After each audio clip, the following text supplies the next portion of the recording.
जब बांग्लादेश में हिंदुओं पर अत्याचार हो रहे हैं तो ममता बनर्जी की पार्टी टीएमसी के सांसद शत्रुघ्न सिन्हा कहते हैं ये दूसरे मुल्क का सेंसिटिव मामला है, सबको नहीं बोलना चाहिए। लेकिन सिन्हा साहब, सवाल ये है कि जब बांग्लादेश में हिंदू अल्पसंख्यकों पर हो रहे अत्याचार की गूंज कनाडा, ब्रिटेन और अमेरिका के सांसदों की तरफ से सुनाई दे रही है, तो ममता बनर्जी के तृणमूल कांग्रेस के नेता आप खुलकर बोलने से क्यों हिचकते हैं?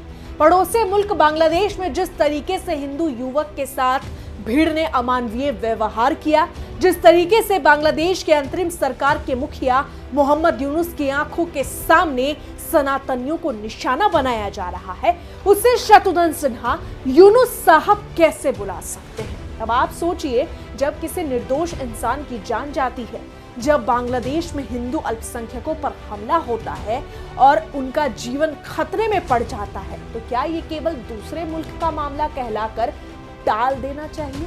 खासकर तब जब दुनिया के कई लोकतांत्रिक देशों के नेता खुलकर इसके खिलाफ बोल रहे हैं।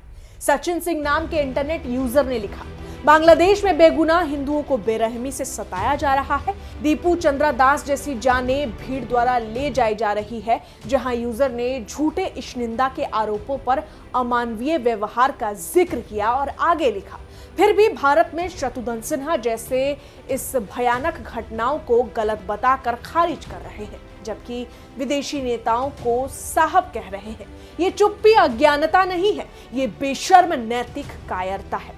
अब सवाल है कि आखिर शत्रुघ्न सिन्हा ने ऐसा क्या कह दिया कि इतना बवाल मच गया है? ये सवाल क्यों उठे कि टीएमसी के सांसद को हिंदुओं की परवाह ही नहीं है? यानी एक तरफ शत्रुघ्न सिन्हा का बयान देखिए तो दूसरी तरफ अंतर्राष्ट्रीय स्तर पर हिंदुओं के लिए विदेशी सांसद आवाज उठा रहे हैं, जिसका ब्यौरा हम इस पूरी रिपोर्ट में बताएंगे। बांग्लादेश में हिंदू अल्पसंख्यकों पर हो रही हिंसा कोई नई बात नहीं है, लेकिन हाल ही में दीपू चंद्रा दास नाम के एक निर्दोष हिंदू युवक के साथ बांग्लादेश में जो बर्बरता हुई, उसने पूरी दुनिया को झकझोर दिया। सोशल मीडिया, अंतर्राष्ट्रीय मंचों के कई सांसद सबने सवाल उठाए, लेकिन भारत के कुछ चुनिंदा नेता, खास तौर पर ममता बनर्जी की पार्टी टीएमसी के सांसद ने तो ऐसा बोला कि लोगों में गुस्सा फूट पड़ा और यही विवाद खड़ा हो जाता है। बता दें कि कनाडा, ब्रिटेन और अमेरिका जैसे देशों के सांसद खुलकर बांग्लादेश में हिंदू युवक के साथ हुई अमानवीय व्यवहार की निंदा कर चुके हैं। नेपाल में भी जमकर प्रदर्शन हो रहे हैं और बांग्लादेश के हालात पर आक्रोश दिखा। कनाडा की सांसद मेलिसा लैंड्समैन ने इस घटना को भयंकर बताया। कनाडाई सांसद शुभ मजूमदार ने कहा कि किसी खास समुदाय, समूह, व्यक्ति को निशाना बनाकर ऐसी घटनाओं को अंजाम देना ये क्रूर और निर्दयी है। ब्रिटेन की सांसद आफ्सना बेगम ने अल्पसंख्यकों की सुरक्षा पर चिंता जताई। न्यूयॉर्क स्टेट असेंबली की सदस्य जेनिफर राजकुमार ने इसे धार्मिक उत्पीड़न का चिंताजनक पैटर्न बताया और अमेरिकी सांसद राजा कृष्णमूर्ति ने पारदर्शी जांच और सख्त कार्रवाई की मांग की, जबकि यूनाइटेड नेशंस के मानवाधिकार कार्यालय ने 22 दिसंबर 2025 को बांग्लादेश में मानवाधिकार उल्लंघन की गंभीर रिपोर्ट जारी की। जहां एक रिपोर्ट सामने आई है, उसमें लिखा है कि यूनाइटेड नेशन ये बता रहा है कि बांग्लादेश में एक हिंदू युवक दीपू चंद्रा दास के साथ बहुत गलत किया गया है, उसे बहुत तकलीफ भी दी गई है। ये मामला खासकर धर्म और अल्पसंख्यक लोगों के खिलाफ होने वाले अन्याय से जुड़ा है। इस बात को एक संगठन अंतर्राष्ट्रीय हिंदू सेवा संघ ने यूनाइटेड नेशंस के सामने रखा है ताकि दुनिया को पता चले और मदद मिल सके।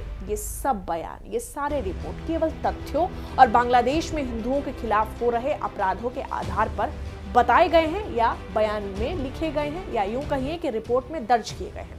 किसी सरकार के खिलाफ नहीं है, बल्कि ये दिखाते हैं कि सनातनियों की जान की परवाह उन्हें भी है।